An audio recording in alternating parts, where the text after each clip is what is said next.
My guess is at some point along your dance training, you've heard of the term mindfulness. But what about mindfulness when it comes to our meals and our snacks and just how we're eating throughout the day? Mindful eating is a common topic that I'm asked about, and in this video, we're going to clarify everything you need to know about it. Let's dive in. I'm Rachel Fine, registered dietitian nutritionist and founder of To The Point Nutrition. A dancer's performance is a direct result of hard work and motivation. So where does food fit into this? There's a lot of myths and a ton of antiquated ideals, and I'm here to dispel those. Hi dancers, I'm Rachel Fine, a registered dietitian nutritionist, and welcome back to Nutrition for Dancers. I'm the creator of The Healthy Dancer and the founder of To The Point Nutrition. I help dancers just like you learn how to optimize their performance alongside their meal times and do so in a way that supports a balanced relationship with food. Today we're talking about the topic of mindful eating.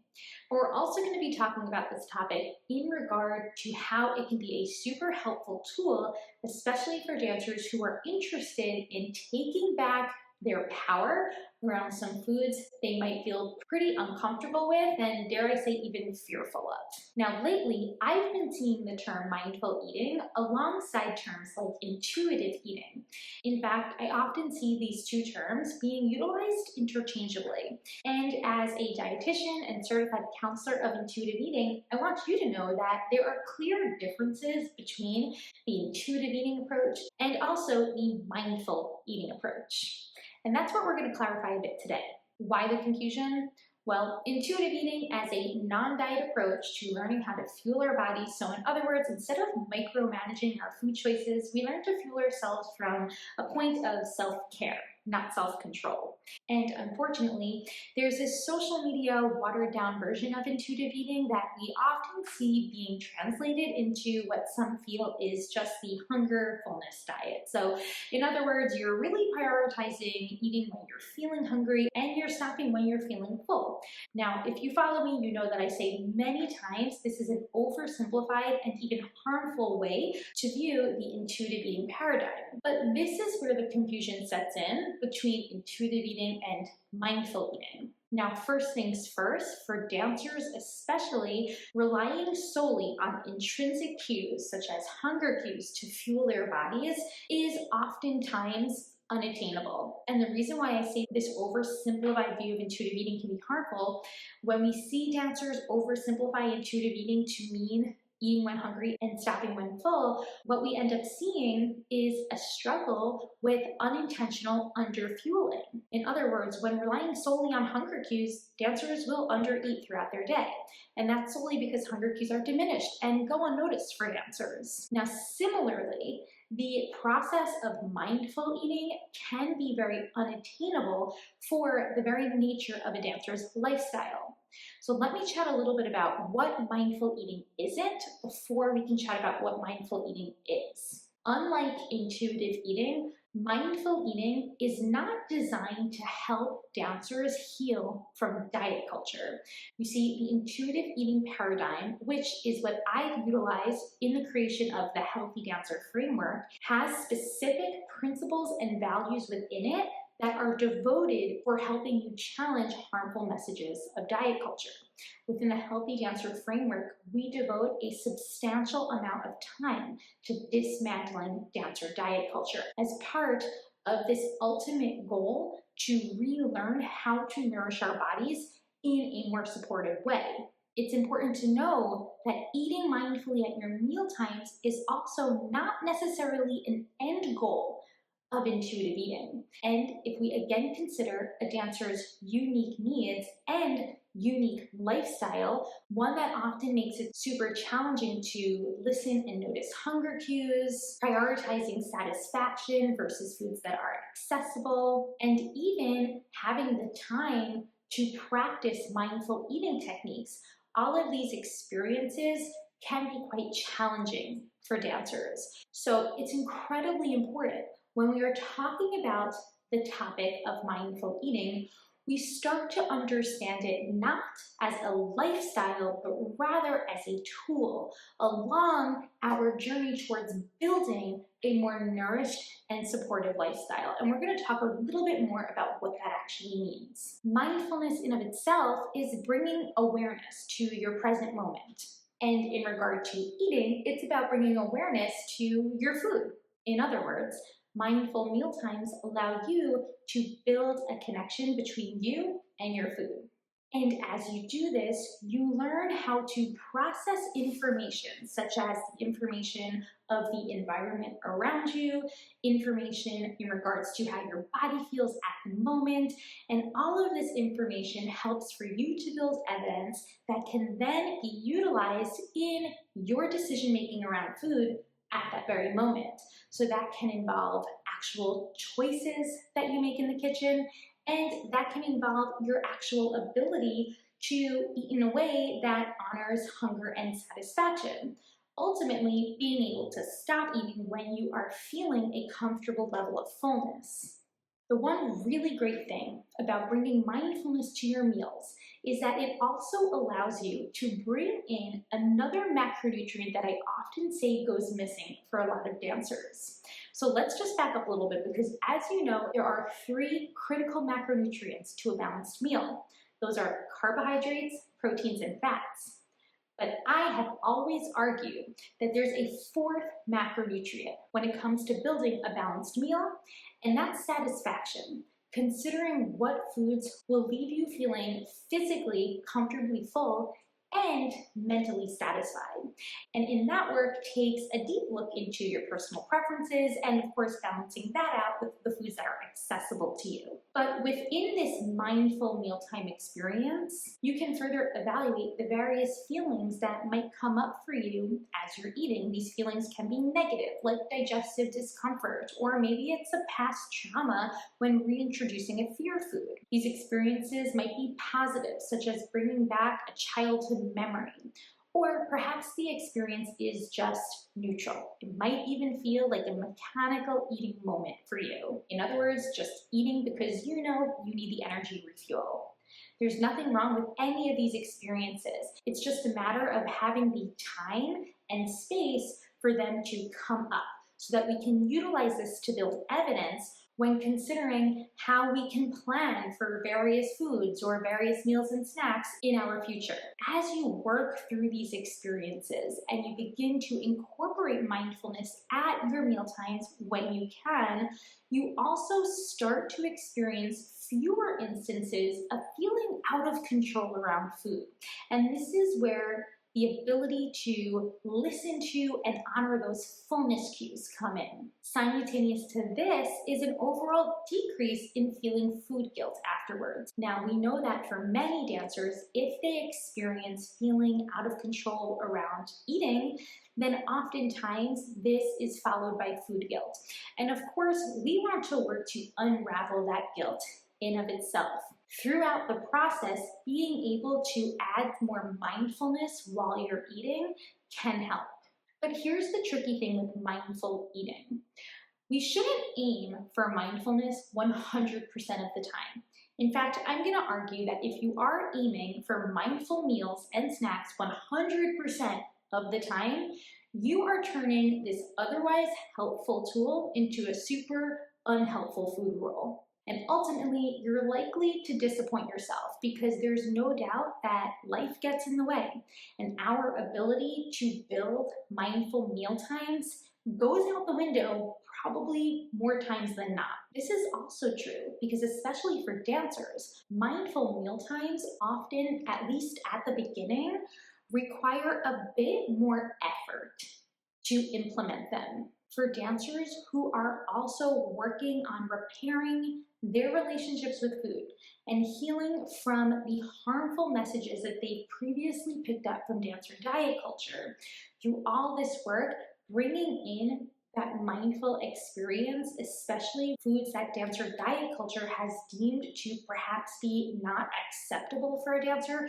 So this might include more indulgent options that we're usually encouraging be eaten alongside mindful eating techniques. So this whole process can be extremely challenging for dancers and also bring up a lot of discomfort at the same time. This is both mental discomfort, but even physical discomfort if certain foods haven't been eaten in quite a while. So the idea of mindful meal times often takes a very proactive effort. And we're going to talk a little bit more about this in just a bit. Dancers who also struggle with that polarizing mindset around food.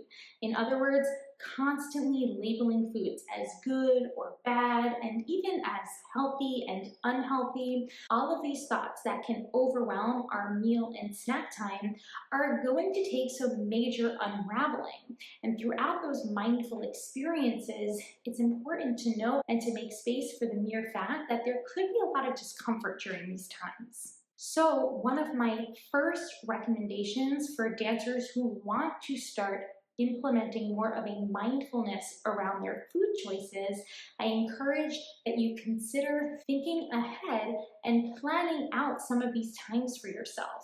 So for example, looking at your week's schedule and choosing 1, 2, 3, maybe even 4 different eating times that you know you can create a more mindful experience. And essentially what that means is that you would have the time at that moment to sit down, put your phone away or any other screens away, and have a quiet moment between you and your food while you're eating. Because at that moment, you're also going to want to walk through some prompts that will help you during this mindful mealtime. Considering how your food tastes, the flavors, the aromas, the textures, all of this can be thoughts while you're eating. That will also help you to slow down and keep you at the moment. I can't stress this enough, but you're also going to want to shut down those screens or pause on your scrolling because while there's nothing wrong with wanting to mindlessly eat occasionally, and that's a topic I've spoken about before, we also definitely want to challenge ourselves on this other side of the spectrum and really proactively build this mindful experience.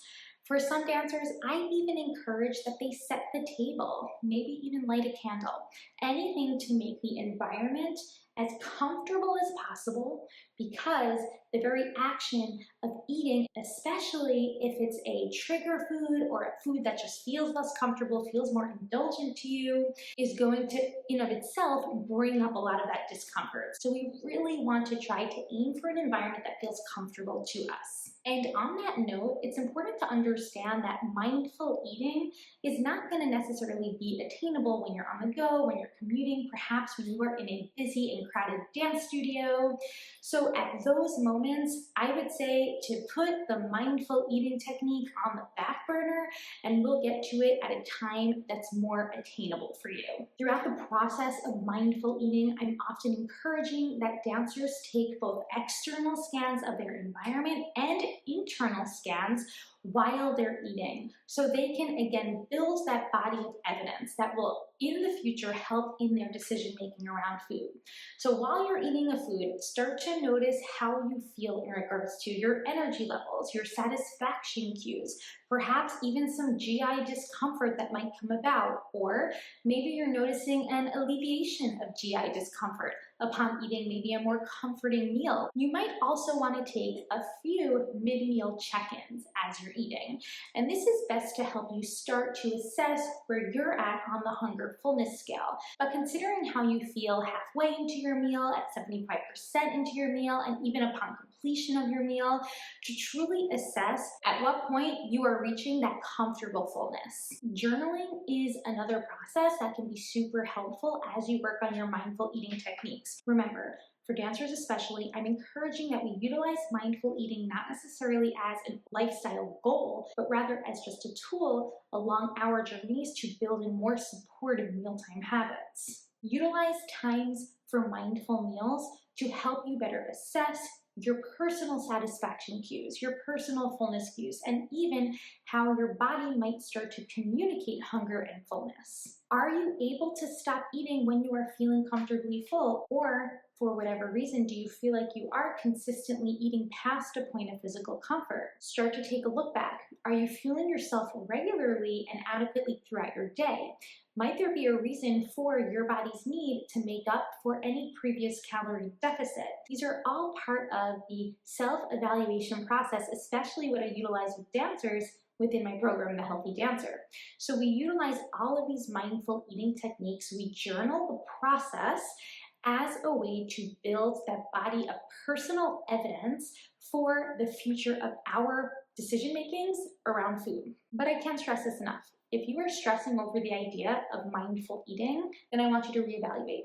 Mindful eating should be a supportive tool for you. It shouldn't be something that you're stressed over. Start with just choosing one meal or snack throughout your week that you have time to sit down and build in a more mindful experience. And if and when you're ready, start considering how you can use mindful eating techniques when challenging personal food rules, or as I've previously spoken about, the food police. So those are those food rules that really limit you during your mealtime decisions. And for dancers, I often see these rules come up around more indulgent type of foods like dessert, but also around certain food groups like breads and bread products. If you're stuck with a list of what feels like safe foods, start to consider how you can challenge yourself.